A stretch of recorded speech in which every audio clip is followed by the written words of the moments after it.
have a product called Unpacking the Emotional Suitcase. And that book really helps young women to process and cope with emotional trauma.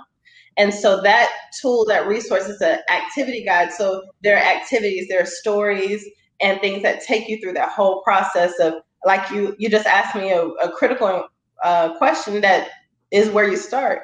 How do we know that there's a problem?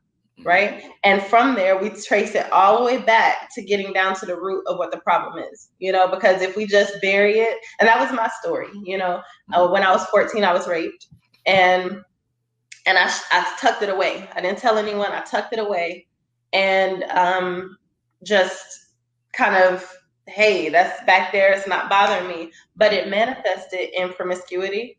It manifested as insecurities, as hypersexuality, all of these different things. And when I had a situation happen to someone very close to me, I broke down crying, fell down in the middle of the floor crying, but I wasn't thinking about her situation. I was thinking about my situation. And I said, how can I go after this man who is assaulting my loved one when I haven't even addressed my own stuff?